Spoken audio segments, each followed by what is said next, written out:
the number one reason why you shouldn't pursue your passions is security. It's a trade-off. It's risk versus reward. You pursue your passions, you grind in the dirt for 10 years, and then now you're the sole owner and operator of everything that you've done and created and all that hard work that you put in over that time. And if there is some sort of payout, you get it. That's incredible. And you don't have to answer to anyone.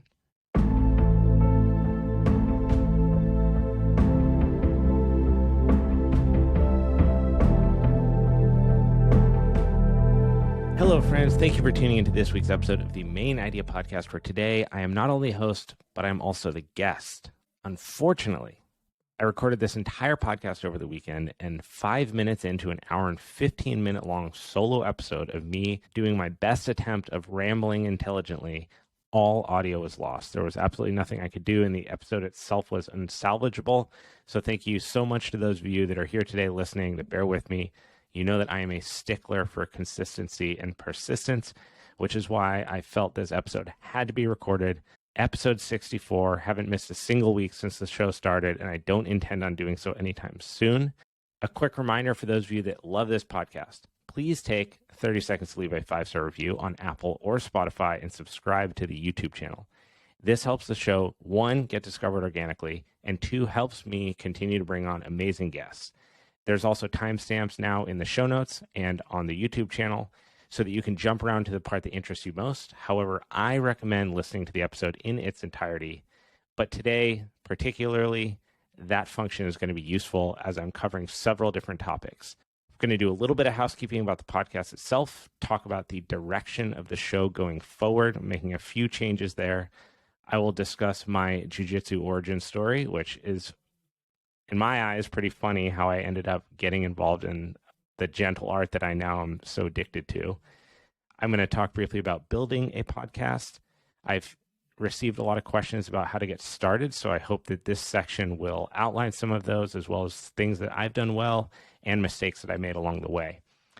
Next, I'm going to talk about pursuing your passions, which is something I have been unable to get away from my entire life. There are major pros and major cons to doing this, so I hope to unpack that a little bit for you all. And then I'm going to close with 5 key exercises that every jiu-jitsu practitioner and grappler should be doing, as well as these supplements that I take on a daily and weekly basis. I get asked all the time what supplements I should take. Should I take this for my workout? Should I be drinking this during my workout? So I'm just going to lay it all out for you, from micronutrients and vitamins all the way up to exactly what I'm taking for my strength and conditioning. So I hope that you find a piece of this valuable. If you do, please share it with a friend. Sharing helps this podcast grow more than anything, and I would not be doing this if it wasn't for you, the listeners. So without further ado, thank you for joining me. All right. Hopefully I don't completely blow this by destroying the audio. A quick cheers to the listeners, to everyone watching on YouTube. Sorry, it's a little colder than I expected. All right. That was a quarter scoop of pre-workout because I didn't want to have another coffee, but I really want to hammer this episode. I did this the other day, and it took about an hour and 20 minutes. So hopefully in the second edition, I can get a little bit more concise and just deliver this. Again, if you want to look in the show notes, feel free to jump down there, choose the part that best fits you. But I'm going to go in order here. So I want to talk a little bit about the direction of this show and why I've chosen to actually put a direction on the show in the first place. I think whenever you start something, you have some people that you idolize or that you look up to for guidance, for inspiration, for how you want to go about doing something. And in the world of podcasting, it's very easy to just look to the top, look to the people that have the biggest podcasts, the biggest reach, and the most successful shows. The downside to doing that is that you're seeing someone's end product and you're seeing all the successes that they've achieved over the years and not exactly how they start. So if you actually take someone's venture or specifically to their podcast and go look at the original episodes, the first 1 through 10, they're horrific. The lighting's bad, the video quality is bad, the audio is pretty shaky, unless they're backed by some major studio because they already have success within their industry. And what I found with the people that I look up to is they're able to cast this very wide net. So they can bring in an array of people, and they've really honed in their own style so they can talk to people across multiple different industries and really draw out the best parts of the story for the listeners. At the beginning of this podcast, I wanted to cast the widest net possible so that I could better understand my conversational ability, where my strengths were, and then also what types of guests and stories the listeners resonated with best. And what I found, which in hindsight is not that surprising, is that the episodes that have to do with martial arts in some capacity or health and wellness tend to do the best.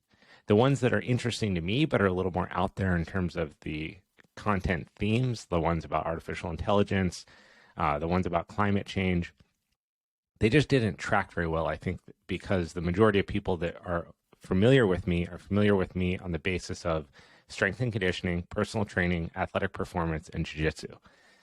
So as we go into Tuesday will be episode 65, I really want to focus on this martial arts umbrella, but bear with me if you're not someone who does martial arts actively, because there's an undertone here. And I want to tie in martial arts philosophical elements and part of the mindset that comes along with martial arts and how that impacts people's lives outside of the sport. So certainly there's going to be legends of the sport, practitioners that have been doing this forever, current athletes, IBJJF competitors, UFC fighters, mixed martial artists, Bellator fighters, the entire athletic side of it. But I also want to bring into the fold people that participate in martial arts or have recognized martial arts as part of their life, but that's not what they do. Perhaps they're a CEO or they're a business owner, or like Tuesday coming up, a guest works as a biologist and has survived cancer and works with alopecia, but also trains jiu-jitsu, which is where I met Alex.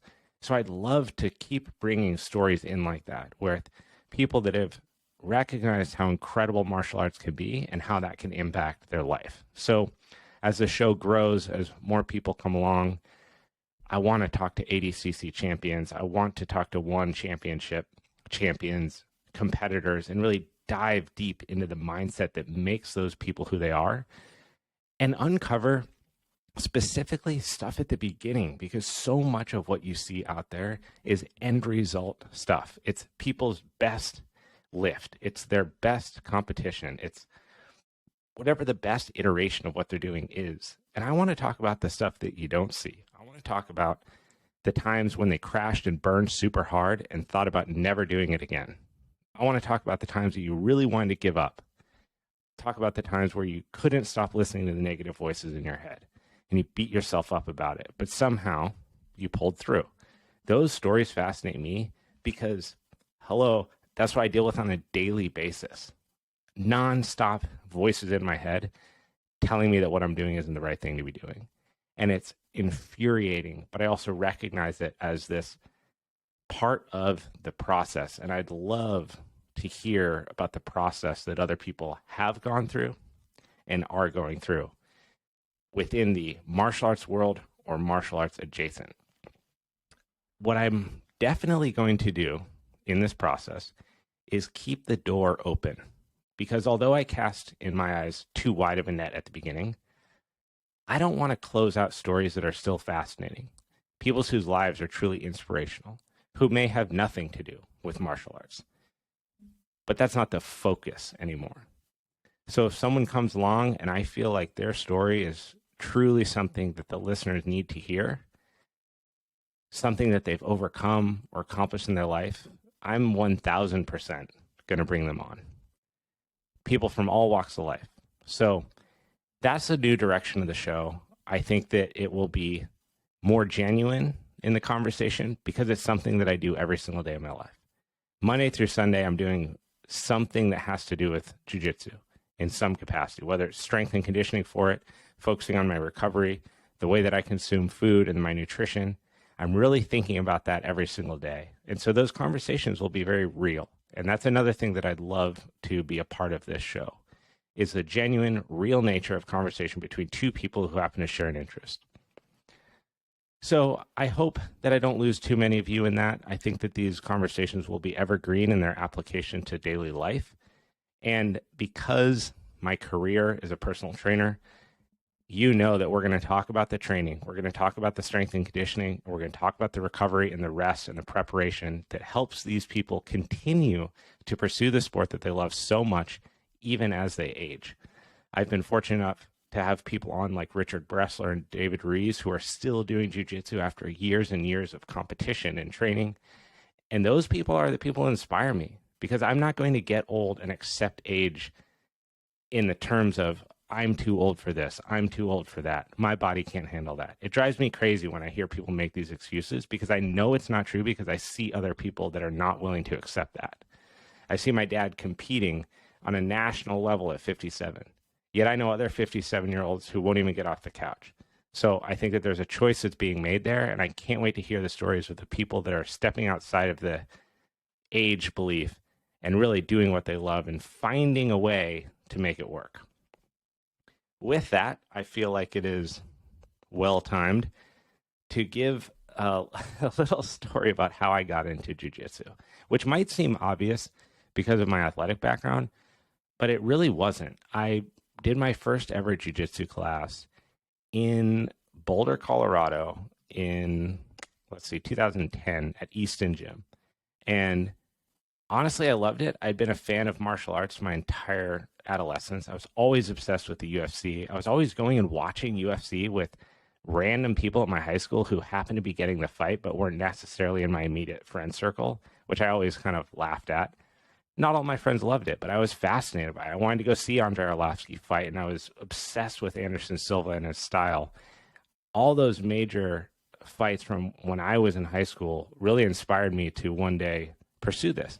But the problem with being a college kid and doing jiu-jitsu, $175 a month for gym membership just wasn't happening at that point.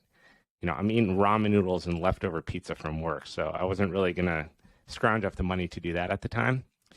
Fast forward to living in Los Angeles, I had an interest in it, but again, I didn't know enough about the gyms and the academies and stuff in Santa Monica. And I ended up finding a Groupon. So probably the only time I think I've ever used a Groupon in my life was to go to this jiu-jitsu class. So I was like, you know what? If they're going to give me 50% off for a month, I kind of have to go try this. So I went to Werdum Combat, Fabricio Werdum's gym, the former UFC champion. And I was stoked because I'd grown up, I'd watched Fabricio fight, and I'm like, I can't believe that literally 2 blocks from my house is this dude's training facility. Like, that really floored me. And the fact that I could walk there and train seemed so cool. So why not, right? I'm training every single day at work. I'm athletic. I think that this will be, in my eyes, I thought it'd be easy. I kind of had an ego about myself. And I go in there on this Groupon, and there was a guy named Lalo who was instructing the class, and he said, hey, welcome to the intro class. Here's your gi. We're going to do a brief warm-up together, and then I'm going to show you some techniques. And then from there, the class will be over, and you can decide whether or not you want to join. So I'm thinking to myself, like, all right, cool, warm-up. Like, this will be easy. We go through the warm-up. It wasn't physically taxing, but it felt good to move. We go through some techniques. I was really confused, didn't really understand everything that we were doing, but I definitely recognized that there's something to be learned here. So at the end, Lala comes up to me and says, hey, you're pretty athletic. Do you want to stick around and spar? And honestly, that was music to my ears, right? What did I really come for? I wanted to see what this is all about. So in my head, at that moment, I go, hell yeah, I want to spar. I'm going to win. I'm going to beat these people, which is the dumbest thing I've ever thought in my head, right? But when all you do is strength train all the time and you're a former athlete, you start to get an ego about yourself. So Lala goes, okay, we're going to do 5-minute rounds. That's the typical time of a training round, or in some competitions, a tournament round. All I want you to do is try to submit me. And so I'm going through the catalog of things in my head of submissions that I've seen on TV, right? Rear naked chokes, arm bars, wrist locks, Kimuras, Americanas.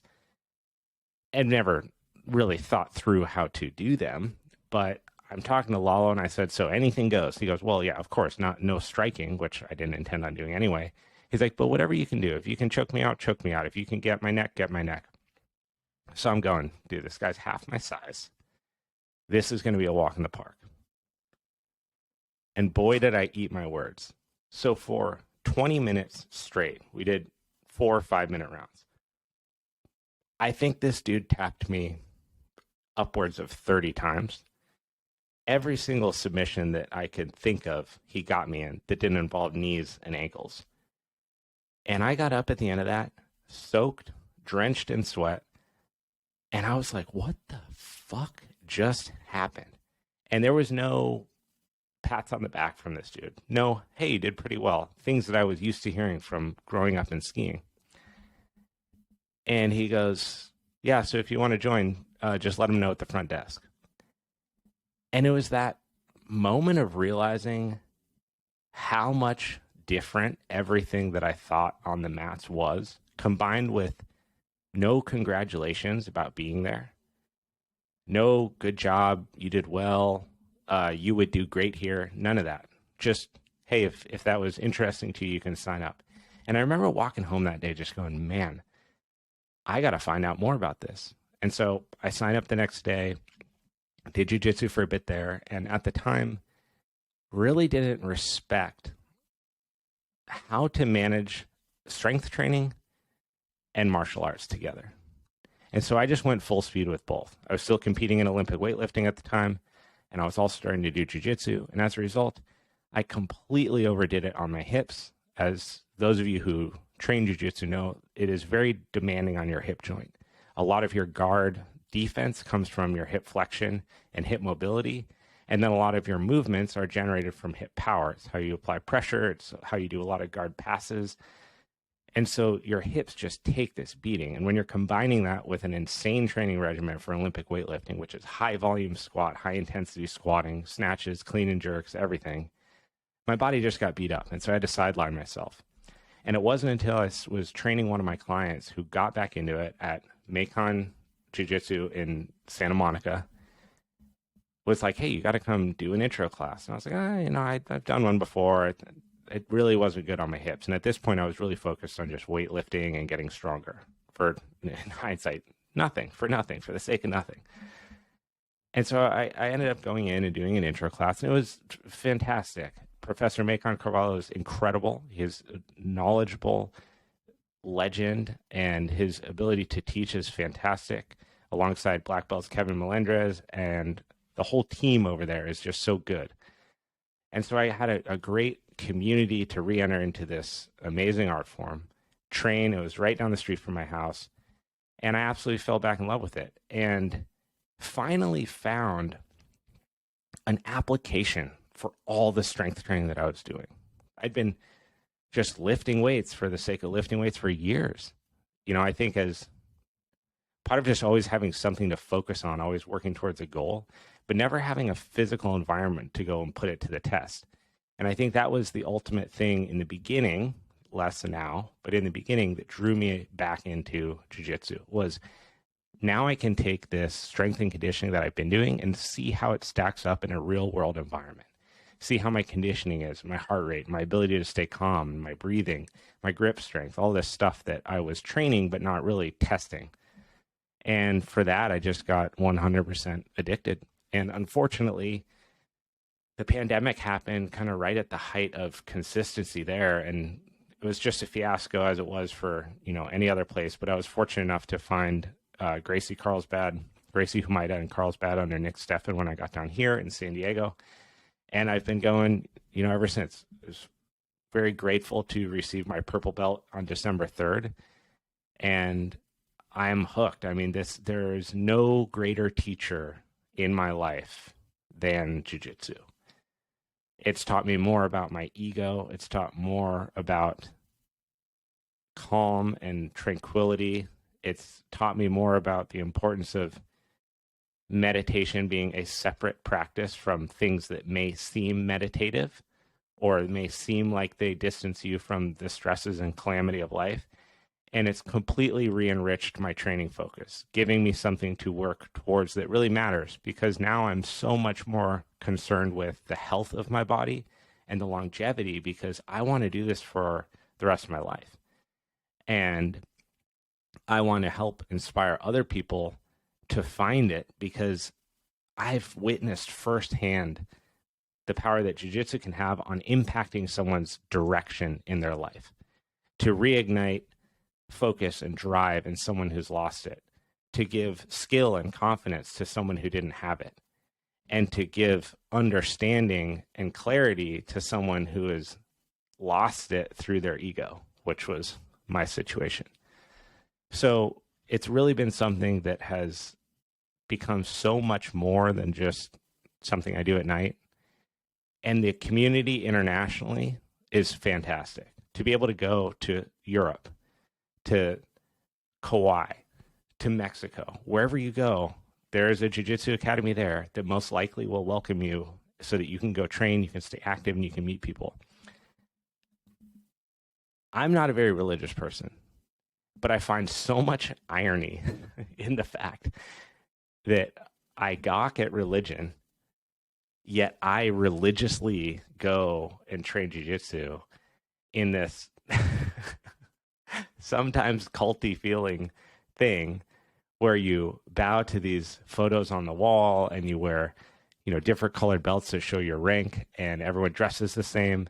It's very funny to me. It's just an odd note from the outside. I hear myself talking about jiu-jitsu to someone, or even here dedicating 20 minutes of a podcast to it, while at the same time almost being atheist in some views.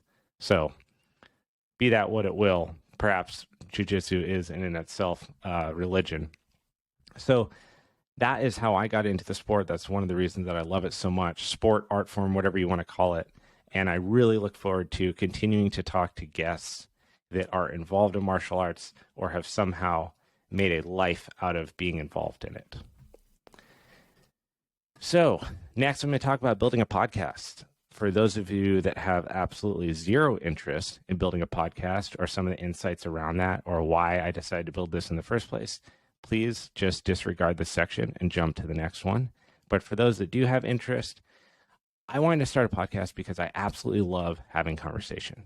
It was one of my strengths as a trainer, ability to build rapport in a very short amount of time with someone when you're doing their assessment, going from having never met them before to finding out some of the most important secret kept details of their life regarding weight, physiology, mental health. And then on the end of that, walking out as a completely newly formed relationship between trainer and client, and ultimately friend. It was a process that I loved. I love conversation. I love listening to people, and I love hearing them talk about their life. And for that, I always wanted to start a podcast, but never really had the time or really the drive to actually make it happen. It was always an idea. And what I've learned from pursuing it is that it's really hard to keep going, if I'm being honest. It takes a lot to create something when you're the only one doing it, from guest outreach to email drip campaign and workflow to recording, producing, editing, cutting down media pieces, podcast distribution, media distribution, marketing, and trying to grow an audience for a show that can then at some point warrant sponsorship and ad revenue, and actually create a business out of nothing more than talking to fascinating people and finding out their story. But in the beginning, you have to do all of that yourself, or give resources to have someone else help you do it. And for me, and I feel like this about a lot of things, I find so much value in trying to figure things out on your own in the beginning, because you get something that's intangible, which is your creative understanding of the process. And it's much easier to go to someone else and describe to them what you want to create when you already have experience creating it yourself. And that doesn't mean that you have to become a technician in sound engineering, for example.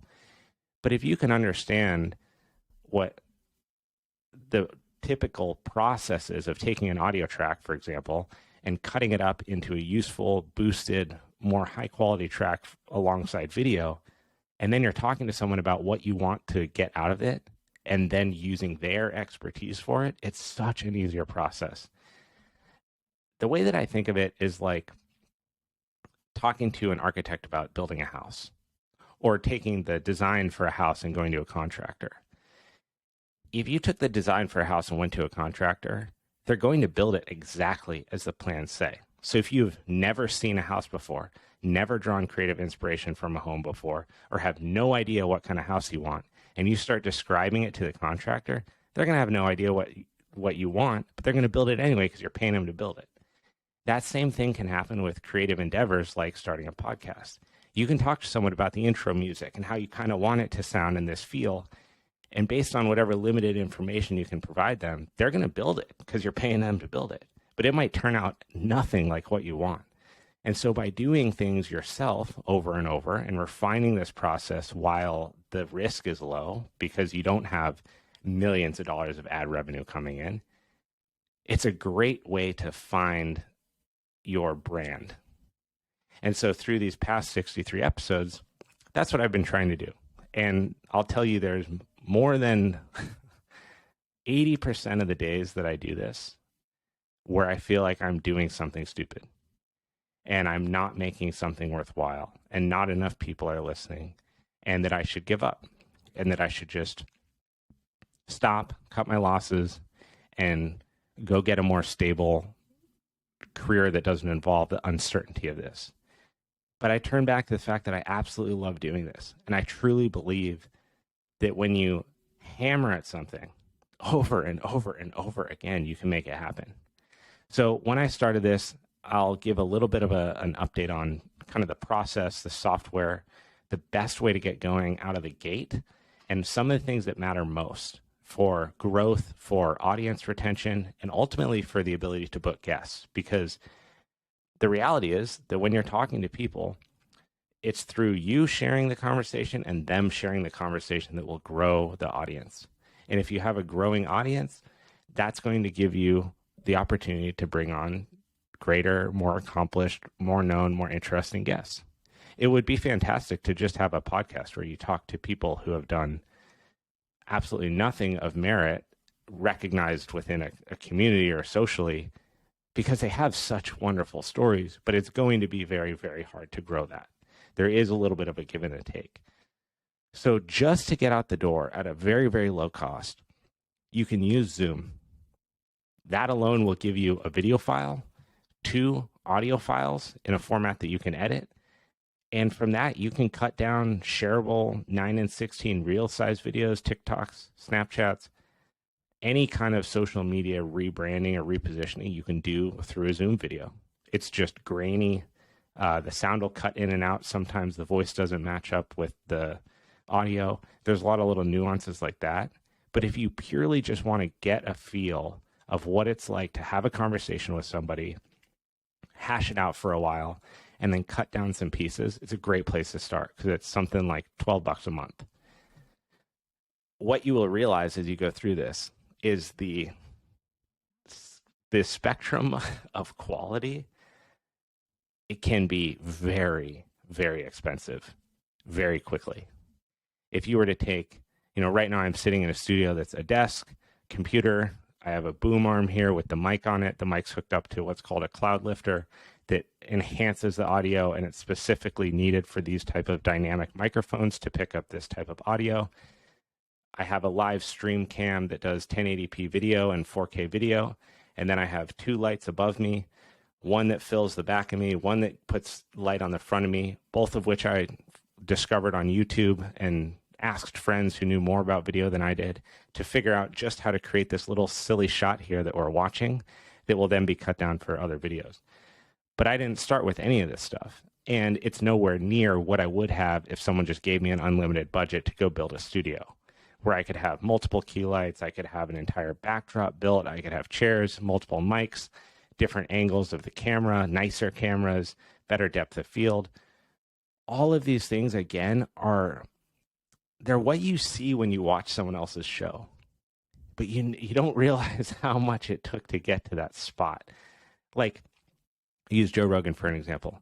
The guy's studio's got to be near, $120,000, $130,000 in just audio equipment alone. That's insane. I'm not going to do that right now. And the incremental quality difference visually might not be that great, but the reliability and the fact that every single time they record an episode, it's going to be A plus, grade A, perfect in terms of audio, video, mixing, matching, rendering. Everything is great because of the quality of the equipment. So what I've moved to in terms of software away from Zoom is what's called Riverside. That's what this is recorded on. It's a subscription software. The nice thing about it, and I'll include this in the show notes, is all the tracks are recorded on local computers. One of the problems that you'll run into when you start a podcast is that if the other person's internet is bad, then the recording is bad. But what Riverside does is record each of the audio tracks and the video tracks on separate computers, one on yours, one on theirs. So if you're doing a video cast or a remote podcast and the internet goes out or gets fuzzy, you still have high quality tracks on either end, which then get sent to you when the recording's done. So there's several services like this. I don't get kickbacks for this one. And in fact, I've had quite a few issues with them as of recent, so I can't really believe that I'm even mentioning them in here in the first place. But it is a very easy to use software that produces high quality tracks when it works, and it's cheap. It also gives a feel of professionalism. One of the downsides to not having a studio is that when you bring guests in, you're just bringing them into a lobby online. And so when you bring someone into a Zoom lobby, nobody likes Zoom. It has a negative connotation. When you get a Zoom invite, there's some like, I don't want to do that. When someone gets a Riverside invite, they don't really know. But I let them know that it's a professional podcast studio recording platform. And then when they hop in it, it kind of feels like you're on something important. And when you're in the beginning, when you're building your audience and getting more guests, which is still a stage that I'm in, admittedly, those little things matter because every place that you can genuinely appear professional matter most. You don't want to fake it, right? You don't want to tell someone you're getting hundreds of thousands of downloads and that's why they need to come on your show, because that's not true. And it's not very hard to figure that out. But if you present yourself with a mic and headsets and high quality video and a studio online, and you explain to them a little bit about the professionalism of why you're using this versus other things, it's all that helps with rapport. It all helps with building rapport, and rapport is the key factor in developing a relationship and having a good conversation. Because if someone doesn't feel comfortable with you, they're not going to talk to you about things that matter most. And if the conversation is surface level, then it's uninteresting. And that doesn't mean that you have to disrespectfully prod and poke into people's lives. You have to listen to them and their areas where they open up a little bit and allow you to come in and ask questions there. But that'll never happen if rapport doesn't exist in the first place. Because sometimes people go on a podcast and they're annoyed that they're there in the first place because they got other stuff to do. And surprise, it's not Larry King, right? This isn't going to get 1 million views the second it airs. So there is a little bit of a tit for tat. They're taking time out of their day to come and talk to you. And so it makes most sense to be as prepared professionally as you can for that conversation. That will conclude the podcast portion. If you have any questions, just direct message me, send me an email. One thing that I will always hold true is that I want to help other people who are interested in this stuff. Along every step of the way and everything I've ever done, there's always been people that I've looked up to and asked questions, and they take the time out of their day to answer and help me out. And I will 100% do this for anybody that is interested. If you have questions about editing software, how to get started, how to light the studio, what to do with the recording once you get it, what the best process is for reaching out to guests, I am 100% here to help you out. And I really mean that. So shoot me a message. All right. A little bit of this has been spoken about in the previous section, but I'm going to talk now about the crux of pursuing your passions. So a little bit about me. From growing up as a competitive skier and always wanting to be the best at that, I spent a lot of time reading self-help books, motivational books, watching The Secret, trying to use manifestation in my life to achieve mentally goals that I wasn't achieving physically. And through this process, I have just become conditioned to believe that I can do whatever I put my mind to. And that's something that was reinforced by my parents growing up. And I feel very fortunate to have had parents that were supportive of anything that I wanted to do. And it's great to, in the back of your head, feel like something is possible. And I truly wish that everyone can feel that. And if they can't, that they find somewhere, whether it's a book or a show or a podcast or a person in their life, that starts to give them some of that feeling, because it's powerful. And feeling like you can do something or you can accomplish something will give you just enough juice to get going. And when you do that, ultimately you'll be faced with a moment in your life of whether or not you want to pursue something that you are passionate about. And for me, this podcast is that. I'm very passionate, as I've said, about having conversations and growing the show. Now, the downside, the number one reason why you shouldn't pursue your passions is security, right? It's a trade-off. It's risk versus reward. You pursue your passions, you grind in the dirt for 10 years, and then now you're the sole owner and operator of everything that you've done and created and all that hard work that you put in over that time. And if there is some sort of payout, you get it. That's incredible. And you don't have to answer to anyone. If you forego that, you can have security. You can have all your benefits paid for, a salary, you know when you're going to get paid, you know how much you're going to get paid. The risk isn't really on you if something goes wrong, aside from negligence. So all of that can come crashing down on somebody else. If there's, let's say, failure amongst your team to meet a deadline on a product, the failure for that product to produce falls on the company more than it falls on you, the individual. Of course, there'll be repercussions for you and the team for not meeting a deadline. But if you fail on your own, that's 100% on you. So I could take the next 6 years of my life, dedicate all 10 hours it takes to do this show every single week for the next 10 years, and no one could ever listen to it more than they are now, and it could never grow. And all that 10 years of time is on me. That's a really scary thing to think about, and I think about it every single day. Now, on the flip side of that, this show could grow to be huge and have the ability to connect incredible guests from all over the world with this amazing audience. And for the two of them to be able to interact via this channel of the show. That sounds fucking incredible to me.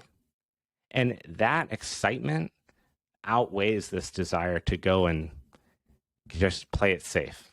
So that feeling of security, it's something, and I'm in a way just rambling now about my personal psyche here, but it's something that I battle with on a daily basis of whether or not to keep going. And when you look to athletes, you see this all the time, or many business owners too. They had this point where they almost turned back, and so many people do. So many people quit. And I feel that temptation to quit all the time, constantly. When you're training jiu-jitsu and you feel like your neck and your body and everything's just out of whack, and you're still putting effort into recovery, and you're still eating well, and you're still sleeping, and it's still just wacky, there's part of you that wants to give up. But I refuse. And that's one of the problems of pursuing your passion, is the inability to stop. And that's not to say that there are points at which quitting or ending an idea is the right thing to do. But that choice has to be made by the individual. And that assessment has to go on constantly. But there are always going to be negative voices in your head. And I was talking to my fiance about this last night. I just have been in such a funk with the energy it takes to try to grow something like this. But she told me, she said, you're willing to take a risk. That's brave. And you can, of course, stop at any time if it's really bad, if you really see things sliding the wrong way, if you're about to not make, a rent payment, you can assess then.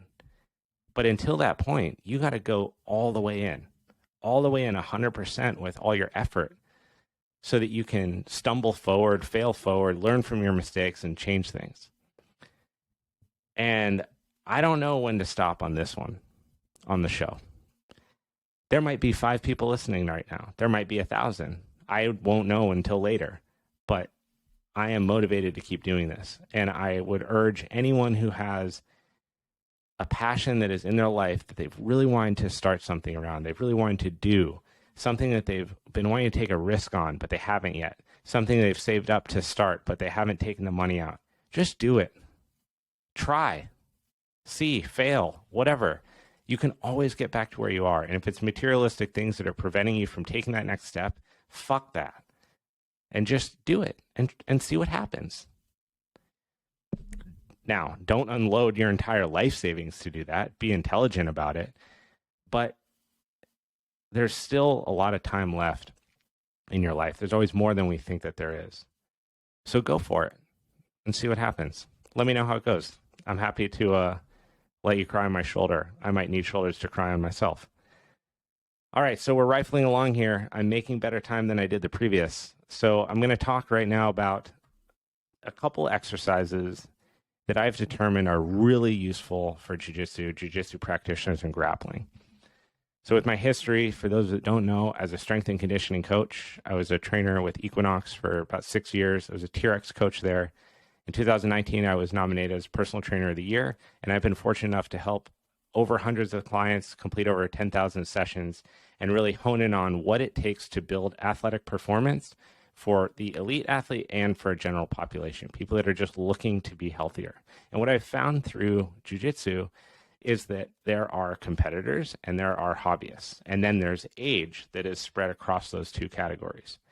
So you could have an old competitor, you could have a young competitor, you can have an old hobbyist, a young hobbyist, and then you can have people that are purely in there just for self-defense. No matter which of those spectrums you fall into, these exercises are 100% valuable. The caveat is that if you're an elite competitor and you're trying to be competitive at a world-class level, you're going to want to tailor these. And I'm a firm believer that elite athletes need individual programming, period. They need to be programmed based on an assessment, based on their individual body, how it moves, what their proficiencies are, what their mechanical deficiencies are, and how they generally perform under certain stressful situations. They need programming that's built specifically to that. But for the rest of us, or to people that are literally just trying to stay healthy, not get injured while they're rolling on the mat, and have some sort of extracurricular outside if they can't get in for a high frequency of training, these exercises are super big bang for your buck with minimal equipment that everyone can do. I'm going to include these in the show notes. So there's links to each exercise that'll have a video. Some I think will be me. Most will just be from YouTube. And I'm going to talk a little bit about why each one matters, and then we'll get into the supplement stuff. So the first thing that we're going to talk about is the Turkish get-up. Many people know what that is. Some don't. It is a kettlebell-based movement that involves going from the ground to standing with the weight up over your head. And the best thing about it is it involves every single joint action. In jiu-jitsu, it's so unpredictable. Even when you know what's going on, you never know what joints are going to have to do what action because someone else is acting against you. And that's a very unique thing. It's not like baseball where you're trying to connect hand-eye coordination, hit an object. Someone else is using their mass, their leverage, their power, their speed, and their strength to manipulate you. So it's multiplanar. You move across all ranges, all planes of motion. You use available ranges of motion in every joint, and you rotate. That's a super unique situation. And because of that, you have to have proficiency in all these areas. And proficiency is relative to the individual. So if you lack range of motion, but you can improve range of motion, that's good. It doesn't mean that every person needs the same range of motion, but you want to create ranges of motion and then stabilize and strengthen those ranges so that when you are on the mats and you're training with somebody, you're not at risk of getting hurt. Outside of the fact that the second you step in the door, we're all at risk of getting hurt because it's combat sport. So Turkish get-up, incredible for wrist stability, incredible for shoulder stability. And your wrists and wrist flexion are used to finish a lot of submissions. They're also used to help control sleeves from the way that you flex your wrists, extend or rotate. It's a very valuable tool. And it's one that I think I overlooked in the beginning when I started training jiu-jitsu of how much this wrist joint matters. So the Turkish get-up is great because if you hold the kettlebell correctly, It's going to build posterior integrity on your wrist. It's going to help you prevent flexion when you don't want it.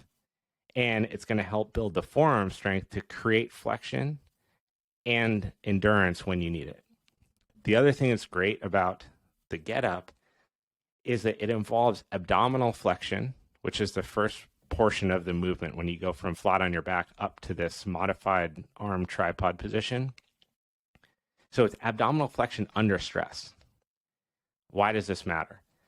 Because that's hip bump sweep, that's hip bump into a Kimura, all of these motions where you're utilizing your abdomen to create the initial movement alongside with hip flexion to bring your opponent closer to you, whether you're trying to thread the collar or you're trying to get your key lock grip, that motion of coming off the ground explosively under stress of the weight is invaluable.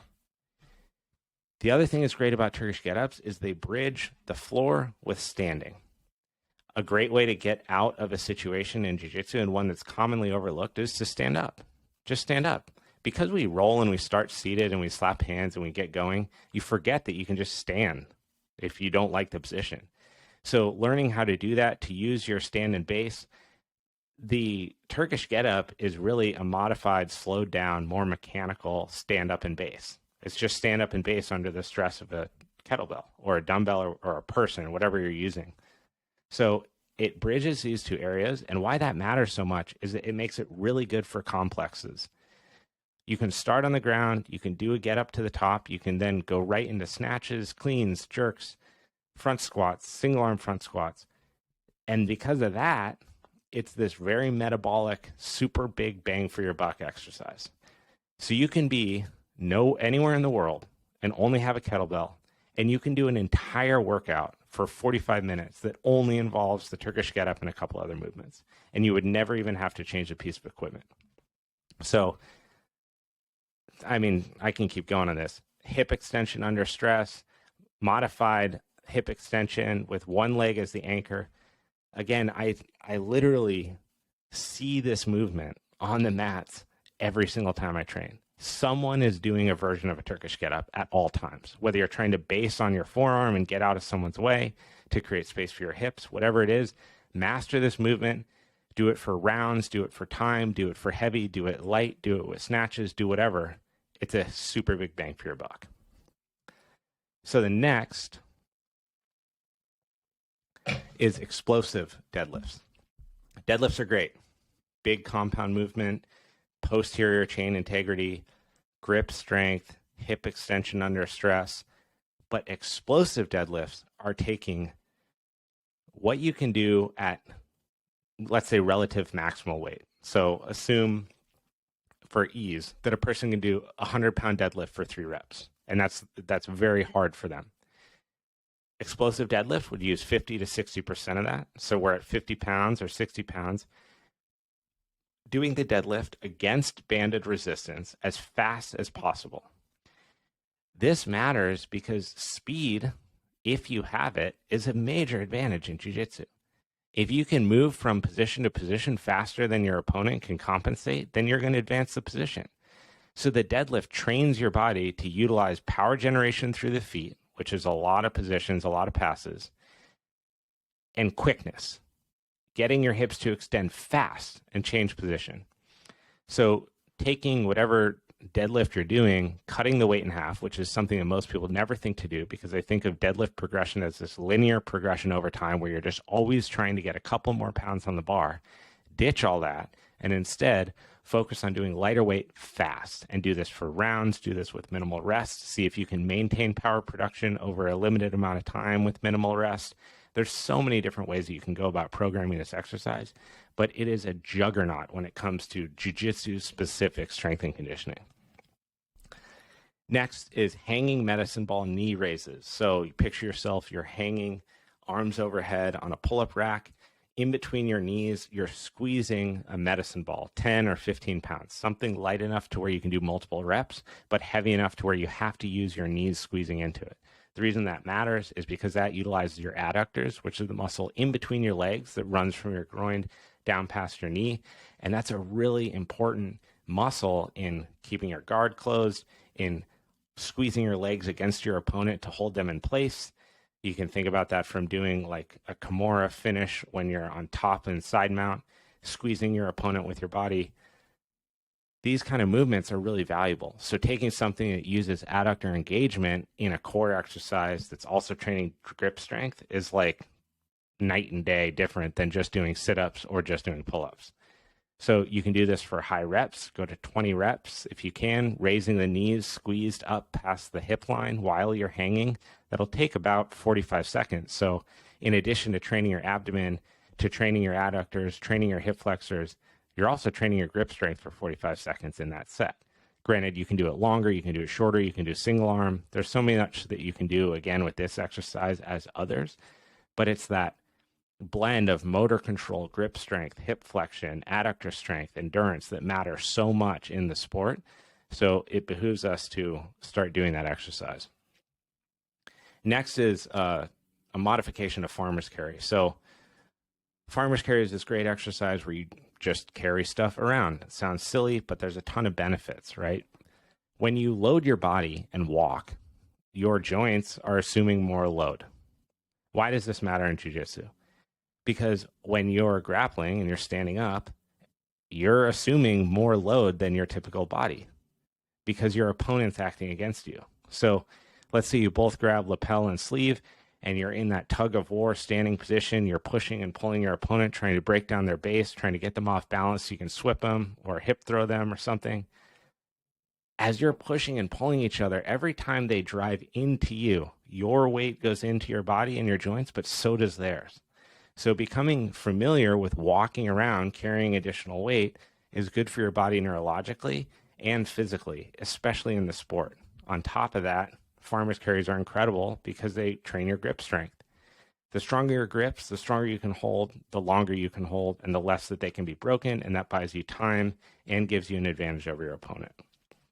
So doing a single arm version of this is like taking all of that and then just putting it on crack, because now you're only loading one side of your body. This forces the opposite side obliques, internal obliques, transverse abdominis, rectus abdominis to engage disproportionately to the other side, which matters because in that movement, you're training fighting gravity, which is dipping to the side that you're holding the weight, but you're also fighting rotation of that weight wanting to swing and twist you. When you're talking about creating a good base of support, you need to be able to fight gravity, be able to fight rotation, be able to fight flexion, and be able to fight extension. By doing a farmer's carry with only one dumbbell, you're accomplishing all these in a single exercise. So you can add marches, you can add heel to toe, you can walk with your eyes closed, you can walk backwards, and then you can do all of those backwards. And those are progressions to make this exercise, again, a juggernaut for strength and conditioning relative to jiu-jitsu. Then you can also take the dumbbell, you can tie bands around it so you can make it unstable. There's so many options here, but it's a big bang for your buck when you have limited equipment and you have an open floor space that you can walk in. Last one is drop, catch, row. So this is a great way to train reactive grip strength. Grip strength is good, but if grip strength is broken, it's eliminated. Your ability to recover your broken grip matters a lot. You'll see this constantly in hand fighting, whether it's in mixed martial arts, whether it's in the UFC, or it's on the jiu-jitsu mats. The best grapplers quickly recover their hand position, or they don't let it get broken in the first place. So this reactive strength is from the top of a row, bent over row, best done with a barbell. You release the barbell fully, like you're letting it fall to the floor. And as fast as you can, reach down, grip it, and pull it back up to the start position. So you're training reactivity in your lats, you're training it in your forearm, in your grip, and also in this hip position when you're bent over like that. Think of this as you're in spider guard of somebody else, and you're in that broken down standing up position. Your back gets taxed real quick. So doing drop catch rows also trains your lumbar and your extensors and all the muscles around your low back and your hips to build endurance in this position and react and stabilize to changes in weight and loading. So if someone yanks down on you, that's like you catching the bar, and your ability to stay upright is like you pulling it back to your chest and stopping. So this, again, is reactive strength, grip reconnection, acute lat engagement, and lumbar endurance. Man, I should have taken a breath through all that. I feel like I did that in one breath. It's kind of crazy. So next and finally, we are going to talk about supplements. So here's my little PSA. I've talked about this in a different episode. Supplements are supplemental, period. They should be in addition to other good habits, in addition to quality sleep, in addition to quality recovery, mobility, training frequency, training intensity, and nutrition. If your nutrition is shit, supplements will not fix that. It's just like washing your car in the rain. You're not doing anything beneficial for yourself because you can't outdo the damage that you're doing by eating poorly or not sleeping. Sleep is the number one supplement that you can take. Everything that's good happens while we're asleep. Our muscles recover, our ability to retain information, memory recall, creativity. Everything happens when you're sleeping. So if you start to cut your sleep and then you're trying to make up for it by taking supplements when you go and work out, it's just so stupid. So don't do that. Now, let's assume that your sleep is improved. You have better hygiene going to bed, waking up. Your sleep quality is improved. You're staying asleep longer, whether you're using mouth tape or a sleep diary or anything that's natural that's helping you refine that process and get better at it. And you have a good training regimen, and you're eating healthy, primarily whole foods. You're getting most of your nutrients, the large majority of your nutrients from real food, whole foods, meats, vegetables that come from farmers market, meats that come from a farmers market or adjacent, less packaged items, less processed foods. Now we're in a place where supplementation might actually start to impact the outcomes. And that's why I take what I take. I'll say that I'm not a nutritionist. I'm not a doctor. I don't recommend any of this to any of you. I think that you should go to your doctor, and I actually truly mean this. This isn't just a disclaimer. Go to your doctor and do some blood work. Find out what you're deficient in, if anything. Find out the health of your heart. Find out the health of the rest of your body, and then have a conversation with your doctor about what the right steps to take are regarding supplementation, things that could give you a leg up given your lifestyle.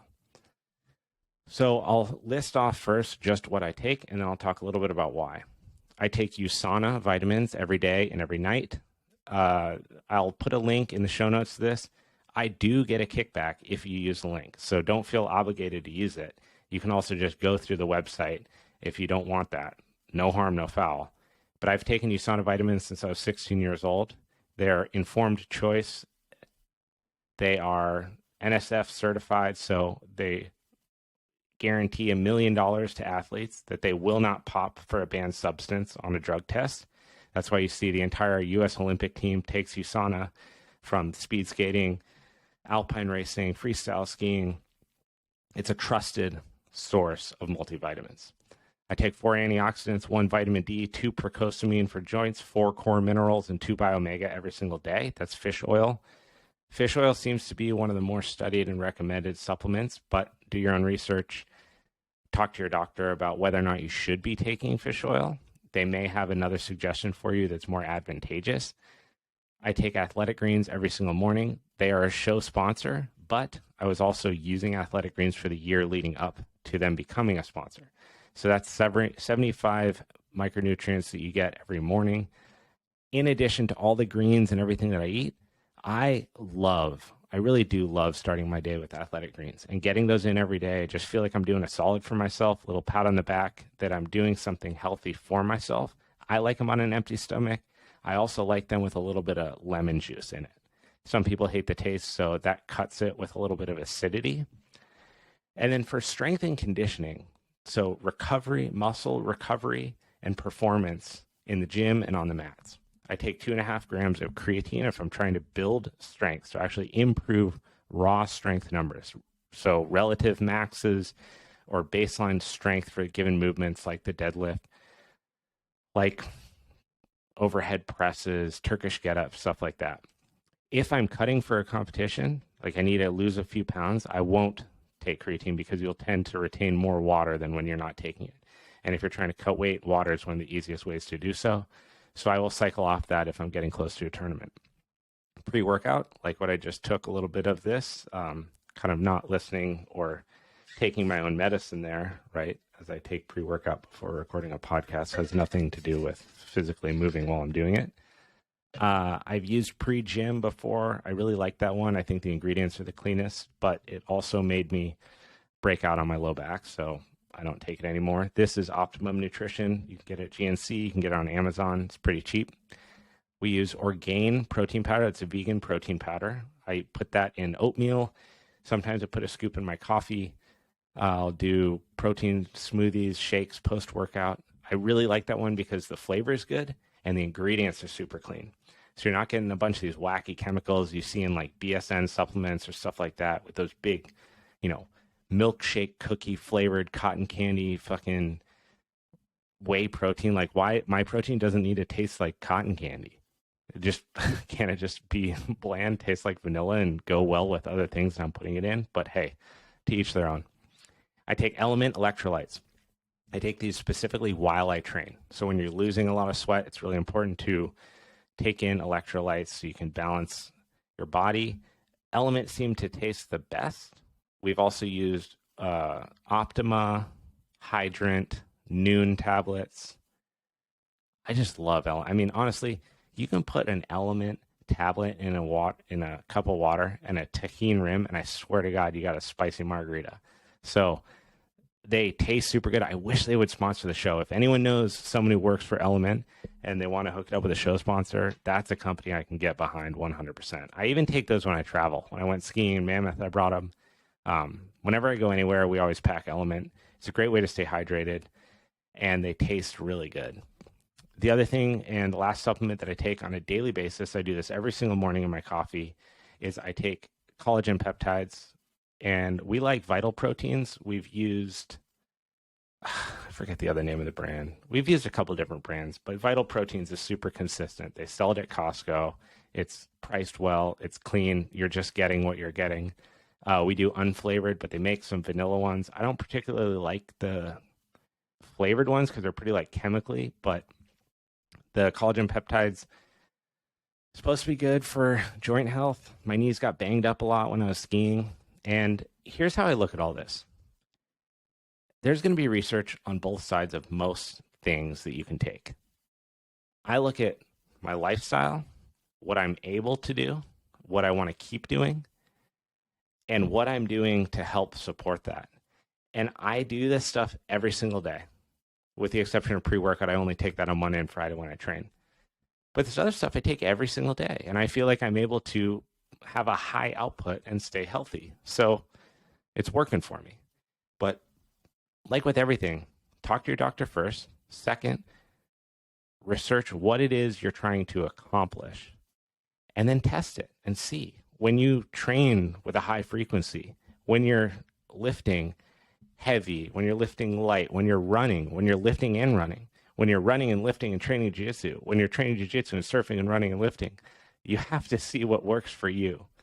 What is best? What makes your body feel like it's recovered? It's good to go. You feel healthy. You don't feel bloated. Your stomach's not messed up. You're not breaking out. Your body isn't signaling to you somehow that something is wrong. And then take notes and refine that over time, because each person's going to be a little bit different. So I'm going to include this in the show notes. You can jump down there if you're curious about it. Athletic Greens does sponsor the show, just FYI. So if you click that link, again, it does kick back to the show. Same with the USANA Vitamins link. That does kick back to me. But you can go through just the main web page for either of those and just order the products if you want to give them a shot. Wow, we did that in an hour. So I saved us 20 minutes. I am so happy that I was able to get through this again, that you guys all tuned in and listened. I cannot wait to continue down this road and find more guests that are in this martial arts vein and bring to light some of the most amazing stories that I know are out there that are yet to be discovered. So tune in every Tuesday, sans this past Tuesday because of the technical issue. Sorry, one-man band, can't pull it all off all the time. But every single Tuesday at midnight, YouTube and Spotify. The Spotify has a video component too, so even this episode that you're listening to now, if you're listening to it on Spotify, you could have been watching the video the whole time. And on Apple and Google and Amazon podcasts. If anyone has suggested guests, people that they feel would be amazing, people that they know, professors, athletes, send them my way. I cannot wait to keep growing this and keep connecting with you all. So have an awesome day, and I will see you every Tuesday.